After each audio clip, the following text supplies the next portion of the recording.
Hello, I'm StoicDan. Today I'm in Tampa, Florida at the Department of Philosophy at USF. And I've been thinking about the importance of philosophy today in our lives. You know, philosophy to the general public has kind of a bad connotation. It's viewed sometimes as uninteresting or simply boring, but yet the importance in our lives is that it comes to our rescue when we are dealing with great difficulty or serious conditions. And I want to tell you an example to illustrate this. Some of my friends are realtors, and they often ask me when they are trying to sell a home, how do they find people who are interested in buying a home?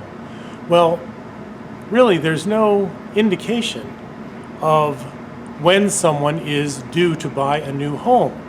The conditions in their lives are changing from day to day, week to week, and there's really no telling when they're going to be in the market for a home. And so a realtor just needs to advertise in general to the general population. Now, this is something that I can compare easily with conflict and other events in our lives. When we are going about our daily or weekly business, when something arises for conflict with other people or events, there's really no telling when this is going to happen. And when it does happen, that's the moment when we need philosophy or a lived philosophy, because that's when it's going to come in really handy. And if you have philosophy training, or if you practice a lived philosophy of some sort, then you'll be much better able to deal with that situation. Some of my example lived philosophies are Stoicism, my favorite. There's also Buddhism, Taoism, American Transcendentalism, and even minimalism. All of these things not just help you handle dealing with conflict in your life, but also with meaning and fulfillment. And there's no telling when you're going to need this type of wisdom. So I'll go one step further before I wrap up, is that lived philosophy also gives you some side benefits. For example, critical thinking.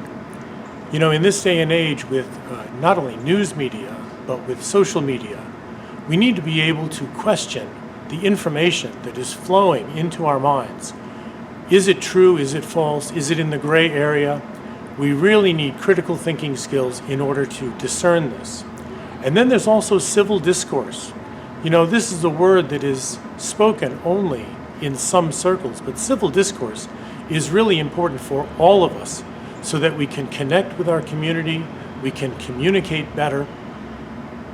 And that's civil discourse and critical thinking, two very important side benefits of having a lived philosophy. Now, overall, when you combine these things of dealing with adversity, critical thinking, and civil discourse, I think that overall you will strengthen your mind.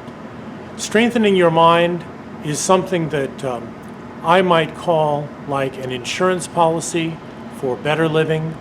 The popular podcaster Tim Ferriss talks about Stoicism as a better operating system for modern times. These are different ways of thinking about it, but I'm going to tell you the idea of strengthening your mind from kind of an old book. This is from the series called The Great Conversation. It's also known as the Great Books of Western Civilization. And it was published in the 1950s. In the preface, it's got a great line of why we need to strengthen our minds.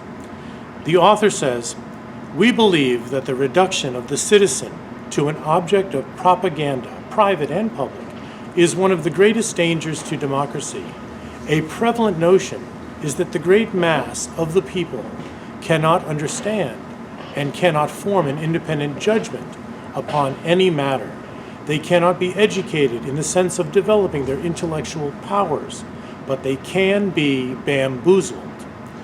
The reiteration of slogans, the distortion of the news, the great storm of propaganda that beats upon the citizen 24 hours a day all his life long mean either that democracy must fall a prey to the loudest and most persistent propagandists, or that the people must save themselves by strengthening their minds so that they can appraise the issues for themselves.